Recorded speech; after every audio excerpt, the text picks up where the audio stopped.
Buenos dias, damas y caballeros. Ngayon lumabas na yung very damaging report about the 6.7 billion bank transactions ni Vice President Sara Duterte. Marami na mga supporters nila ang bumibitaw sa kanila, including sa Visayas and Mindanao, kasi kahit papaano mahirap talaga i-explain sa constituents mo paano yung Vice President na may salin na 88.5 million ay magkakaroon ng bank transactions, 300 bank transactions amounting to 6.7 billion. Kaya pati yung mga strong allies nila sa Mindanao ay sinasabi na naniniwala sila na totoo talaga yung AMLAC report at dapat humarap talaga si Sara sa issue na ito sa House of Representatives. Ito isa na dito, isa mga dating DDS na ngayon bumibitaw na ay si Butuan City Lone Representative Jose Joboy Aquino II, na sabi niya lahat itong mga revelasyon ay magkakaroon ng epekto sa 2028 presidential run ni Sara Duterte. Referring to the AMLAC report, sabi niya, this is not an ordinary information. This is testimony from the country's Financial Intelligence Unit placed on record in a constitutional proceeding. So sabi niya, hindi lang ito yung parang kay Madriaga na boka-boka lang na or kay Trillanes na paglabas lang ng record o claim, ganun. Sabi niya, ito confirmation from AMLAC itself, the country's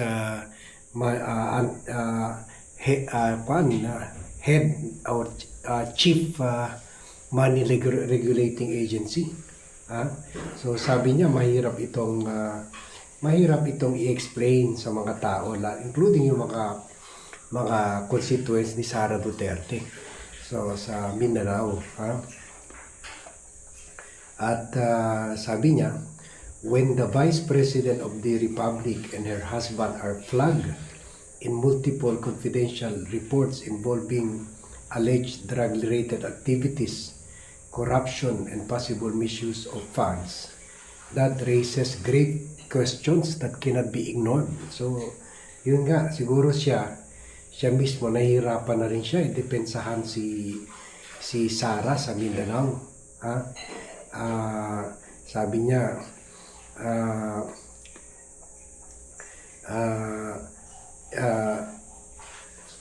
Sabi niya, while itong conclusion do not conclude na may kaso na, but they are too serious to dismiss, too substantial to downplay, and too consequential to ignore.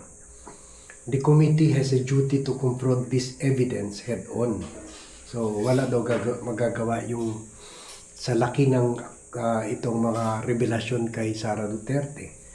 Halos walang magawa yung House panel but to continue with the investigation.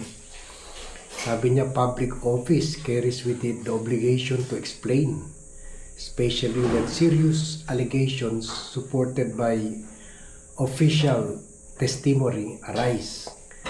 The Filipino people deserve clear answers. Yan, maganda naman So, alam nyo, itong mga ganitong klaseng mga pahayag na lalo na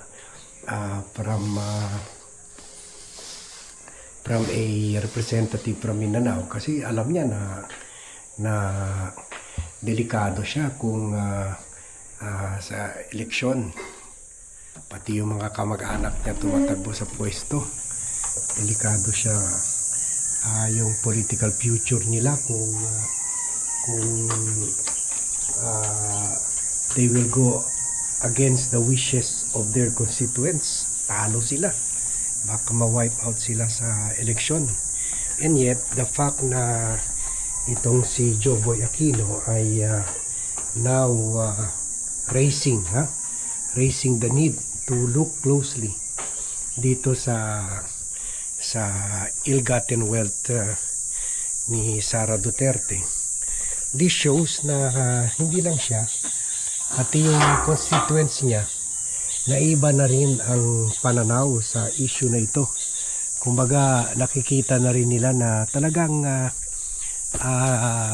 Sara has a lot to explain dito sa issue na ito. Na di ba, the vlog natin earlier, as much as 88% ng mga tao all over the country, medyo mas mababa sa Mindanao, pero in the average all over the country, mga 50 na sa Mindanao. Dati yan mga 40-30% lang from Mindanao ang gusto ituloy yung impeachment trial kay Sara Duterte. Ngayon meron na mga 88%, according to the Octa survey. So this is very serious. This is very serious for Sara Duterte. So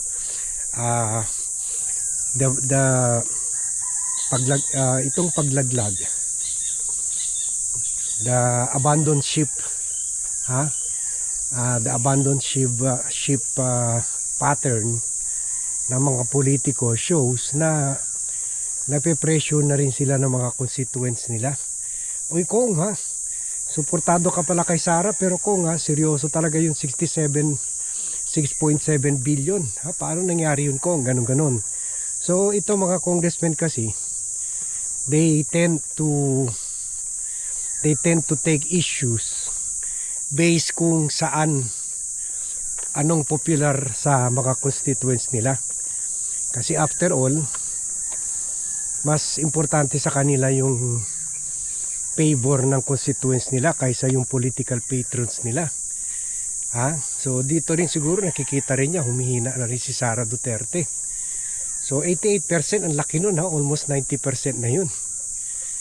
Almost 90%. Kaya no wonder nagkakaroon na ng pagbabago sa mga pananaw ng mga traditional allies ng mga Duterte, including ito, mga Mindanao congressman, dahil nakikita nila na yun na ang kwan ng tao, ang the wave of public opinion is slowly growing against Sara Duterte.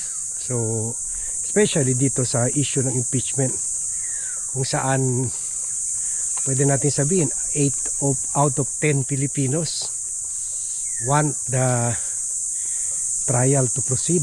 So ibig sabihin, kung 8 out of 10 want the trial to proceed, 8 out of 10 rin naniwala na sa katotohanan dito sa AMLAC revelations. At ano naman rason magduda tayo dito sa revelasyon na ito, kasi public record ito Hindi naman ito mga politiko.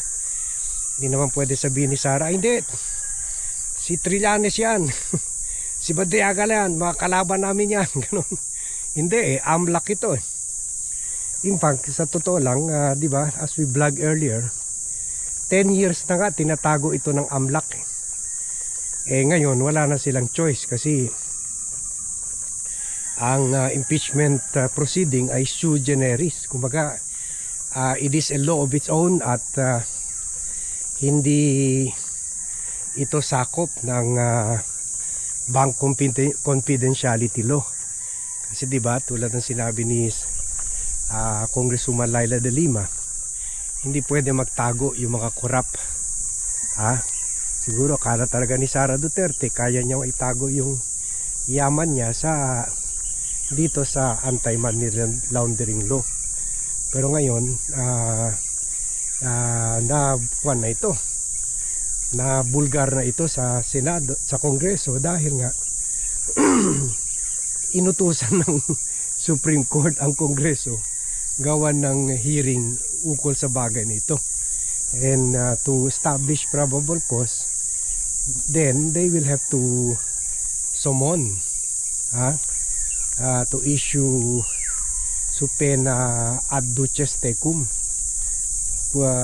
they have the power and obligation to order government officials concerned to produce public documents to bolster the case. So ito na nga nangyari. So kaya in view of this, kung na very pwede ko masabi turning point ito Okay, maganda yung report ng ni Madriaga at saka yung kay former Senator Trillanes, pero itong dalawang revelation from the AMLAC and then from yung final decision ng COA, itong masasabi ko smoking gun smoking gun. Kumbaga ito na, this is ito mga resibo na ito ang mapapabaksak kay Sara Duterte, not only sa impeachment but also sa court of public opinion. So at itong mga paglalaglag ng mga Mindanao congressman and hindi sila takot ihayag yung stand nila sa publiko, risking their own political career, shows na yun nga, pati sa lugar ko sa Mindanao, nagbabago na yung pananaw ng mga tao rin.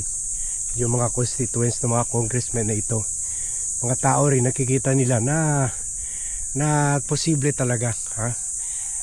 Tama yung AMLAC report at talagang hindi lang nagsinungaling si Sara sa salin niya, kundi nagnakaw rin siya ng pera ng taong bayan. So yun po ang mga political developments in relation dito sa mga revelations sa hearing. So mas marami pa ito kasi baka yung BIR mas damaging rin yun yung BIR documents na presumably by this time kung pag-post ng bad team nito na ilabas na yun. Okay, kasi this was po I'm recording this on a Monday morning. Okay, thank you very much everyone for watching. Thank you very much for joining me in this vlog. Good morning to all and see you in my next vlog.